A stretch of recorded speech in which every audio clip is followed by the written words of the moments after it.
हाँ क्या? So start. Let's start. That's up. Say we are talking about arbitration, conciliation. हमारा जो paper है बच्चों का ADR के नाम से जाना जाता है. This is for BLB 8th semester और जिसका एग्ज़ाम शीघ्र आने वाला है. तो उसके बारे में हम वो इम्पोर्टेंट बातें बताएंगे जो बच्चे ज़रूर रिवाइज करें अपने कोर्स पढ़ के, क्योंकि हम इसे पढ़ा चुके हैं. इसके ऊपर हमने असाइनमेंट भी दिया है और इसके ऊपर हमने PUT भी दिया है, क्लास स्टडी भी कराई है, स्पेशल क्लास भी लगाई है. और ये जो पेपर ADR का है वो आधा प्रैक्टिकल है और आधा रिटन है. 50 नंबर का रिटन है और 50 नंबर का प्रैक्टिकल है. और ये बहुत ही इम्पोर्टेंट पेपर है LLB और BLLB दोनों के लिए.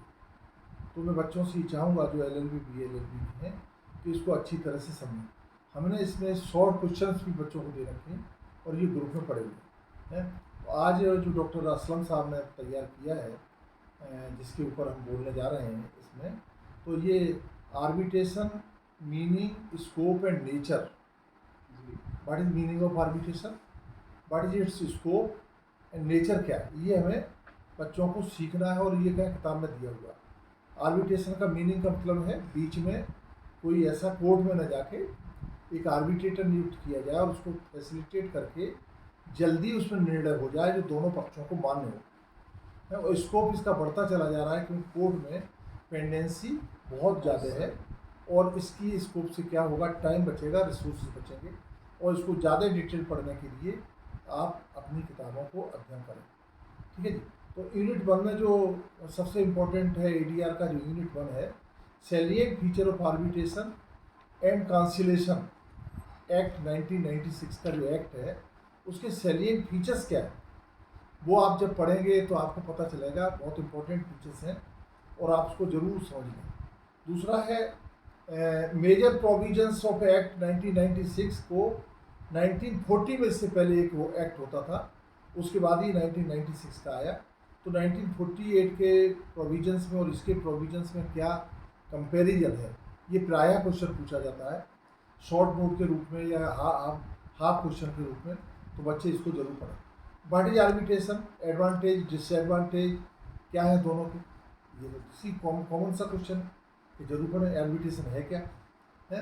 Objects of arbitration conciliation act, her act के ऑब्जेक्ट्स होती हैं, इसको आप पढ़ें. और ऑब्जेक्ट्स को 1 2 3 4 5 6 करके लिखें ताकि एग्जामिनर की समझ में आए और आपकी जवाब पूरा हो.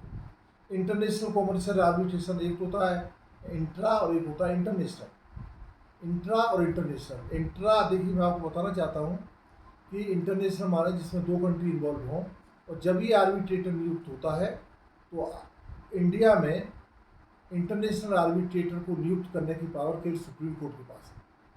और इंटरनल कोई आर्बिट्रेटर नियुक्त किया जाएगा तो उसकी पावर हाई कोर्ट के पास है. ये बात को ध्यान रखें. ठीक है. इंस्टीट्यूशनल आर्बिट्रेशन क्या है, ad hoc arbitration, contractual arbitration, statutory arbitration, domestic arbitration. ये आर्बिट्रेशन कितने तरह के हैं वो है ad hoc arbitration, contractual arbitration, statutory arbitration, domestic arbitration. और इस पर नोट्स सब पे आ सकते हैं तो आप इसको अच्छी तरह से बच्चे लोग पढ़ लें. Difference between arbitrator and mediator, एक आर्बिट्रेटर होता है और एक मीडिएटर होता है, इनमें क्या डिफरेंस है. मैं आपको मोटा मोटा डिफरेंस बताता हूँ कि जो मीडिएशन होता है, मीडिएशन की प्रोसीडिंग नहीं लिखी जाती. मीडिएशन एक आर्बिट्रेटर से पहले का मैटर है या कोर्ट में जाने से पहले का मैटर है. इसकी प्रोसीडिंग कहीं रिकॉर्ड में नहीं आती है. ये नहीं कह सकते हो कोर्ट में जाके कैसा वो मीडिएशन में ये बात हुई थी, तो वो एविडेंस नहीं. आप समझे सर. मीडिएशन में कोई भी बात हुई तो वो वहीं के वहीं खत्म हो जाती है. और ये मीडिएशन में हो जाती है बात तो इससे कोई अच्छी बात ही नहीं और उस पर कोई सोल्यूशन नहीं निकलता है तो उसका कोई मीनिंग नहीं, वो वही खत्म हो जाता है. लेकिन आर्बिट्रेटर में आर्बिट्रेटर की प्रोसीडिंग पूरी लिखी जाती है और उसकी एक एक चीज़ मायने रखती है. तो ये चीज़ ध्यान रखें. लेकिन इसका जो डिटेल पढ़ने के लिए आप किताब पढ़ें. आपको जो असाइनमेंट दिए गए वो है, आपके पास PUT दिया गया है, शॉर्ट क्वेश्चंस मोर देन 150 में आपको दिए हैं, उनको आप पढ़ें. ठीक है. अब आइए unit 2.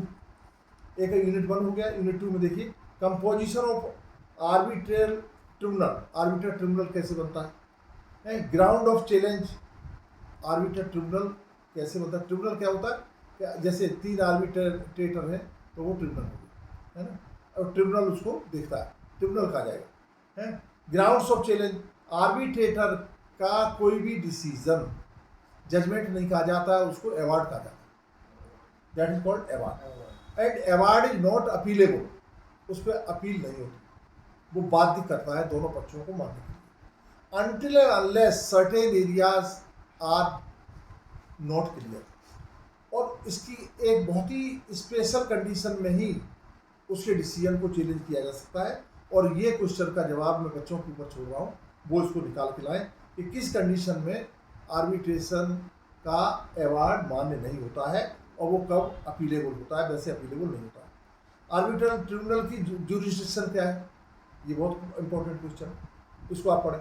Conduct of arbitral proceeding, proceeding कैसे कंडक्ट की जाती है, ये आपको पढ़ना ही पड़ेगा, लिखना पड़ेगा, सीखना पड़ेगा, क्योंकि वो मैंने बोला है मीडिएशन की प्रोसीडिंग नहीं, लेकिन आर्बिट्रेशन की प्रोसीडिंग बहुत इंपॉर्टेंट होती है और ये लिखना पड़ेगा। Making of arbitral award and application, देखिए वही बात आ गई यहाँ पे। अवार्ड का मतलब है डिसीजन। आर्बिट्रल अवार्ड कैसे बनता है? दोनों पक्षों को सुना जाएगा, बातें सुनी जाएंगी, एविडेंस लिए जाएंगे, ये करा जाएगा, पूरा करके पूरी प्रोसीडिंग। फिर वो अवार्ड का एप्लीकेशन कैसे होता है, अवार्ड को लागू कैसे किया जाए, वो सारा आप लोगों को पढ़ना है। और ये बहुत इम्पॉर्टेंट सब्जेक्ट है, क्योंकि ये रिटन भी है और प्रैक्टिकल भी है, तो आप लोग इसको समझें। डॉक्टर साहब ने बहुत ही अच्छी तरह से सर इसमें लोक अदालत से भी, दैट इज ऑल्सो एडीआर ही है, लोक अदालत भी एक तरह इसके बारे में भी थोड़ा सा बच्चों को बता दीजिए। हाँ, अब मेहता साहब ने बहुत अच्छा क्वेश्चन रेज किया है कि ये कैसे अभी आ रहे हैं उस पर। अब यूनिट 3 है, finality and enforcement of arbitral award कैसे लागू किया जाए, इसको पढ़ें। Appeal enforcement of foreign award, New York and Geneva convention, इस पर कन्वेंशन कही है, उनको आप जरूर पढ़ें। न्यूयॉर्क कन्वेंशन है और जिनेवा कन्वेंशन, ठीक है। और फॉरेन अवार्ड कैसे एनफोर्समेंट होता है, कौन कराने के लिए कॉम्पिटेंट है, और अवार्ड के एप्लीकेशन कैसी होती है, ये चीज़ है। और यूनिट 4 में कॉन्सिलेशन है, जैसे अभी हम बात करते थे। कॉन्सिलेशन आर्बिट्रेशन नहीं है, कॉन्सिलेशन का मतलब है रिकनसाइल करना, किसी भी डिस्प्यूट को रिकनसाइल करने को कॉन्सिलिएट कहते हैं। तो इसके लिए पूरी यूनिट एक ही है, कॉन्सिलेशन एक अच्छा टॉपिक है, इसको आप पढ़ें। यूनिट 5 है alternate dispute resolution system. ADR system है क्या? एडीआर का मतलब है कि कोर्ट में न जाके कोई दूसरा तरीका निकाल लिया जाए, कारण कोर्ट में पेंडेंसी आज की तारीख में 5 करोड़ केसेस है और पेंडेंसी बढ़ती चली जा रही है। तो इसके लिए एडीआर सिस्टम बनाया है, जिसमें लोक अदालत आता है, जिसमें और सारे सिस्टम आते हैं, जैसे फास्ट ट्रैक कोर्ट आती है। फास्ट ट्रैक कोर्ट भी इसी का मेहता साहब हिस्सा है। इसी तरह आपने देखा हो वीमेन कोर्ट आती हैं, सो दैट ही मैटर जल्दी निपट गया है। इसके लिए legal service authority of India 1987 doctor साहब ने बताई। नालसा जिसे कहते हैं, नालसा की इस समय 3 लेयर है, एक नालसा है, एक सालसा है, एक डालसा है। नेशनल लेवल पे है, स्टेट लेवल पे है और डिस्ट्रिक्ट लेवल पे है। और इसका जो चेयरपर्सन होता है वो ex officio chief justice of India होता है, नालसा का। इसका provision 39A article 39A of the constitution of India में दिया हुआ है, उसको आप समझें लीगल एड कीजिए क्या होता है, ठीक। और इसको 87 का एक्ट है।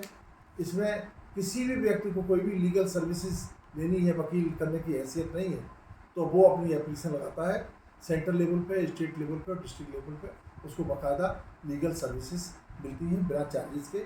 उसमें एक वर्ड है पुअर, जो भी पुअर अपने को मानता है उसकी कोई डेफिनेशन नहीं दी गई है, वो जाके वहाँ से सेवाएं ले सकता है।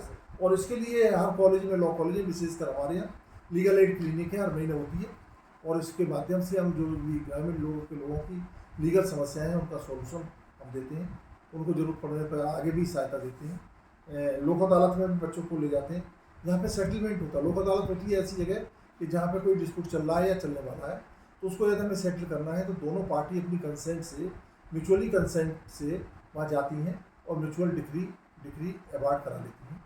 और वहाँ पे उससे क्या होगा, एक तो स्टाम्प बच जाती है, दूसरा ये अपीलेबल नहीं है। लोक अदालत का जो भी म्यूचुअल डिग्री है दैट इज नॉट अपीलेबल। उसमें कहना मतलब ये नहीं कि कोई एक पक्ष जाके अपील चाहे वो मान्य नहीं होती है। इसलिए ये एडीआर एक बहुत इंपॉर्टेंट पेपर है, सब्जेक्ट है, और आगे आने वाले समय में एडीआर का ही महत्व बढ़ रहा है, कोड के महत्व कम होता चला जा रहा है, so that disposal quick, smooth and fast होगा। इसके लिए जो भी चीज़ें इंपॉर्टेंट बताई हैं उन्हें को आप देख लें। ऑल्टरनेट डिस्प्यूट रिजोल्यूशन सिस्टम में आवश्यक हो legal service authority of India मैंने नालसा, लोक अदालत द्वारा सेटलमेंट। अब आप देख बताएं डिस्ट्रिक्ट लेवल पर लोक अदालत एक परमानेंट बॉडी बनती जा रही है।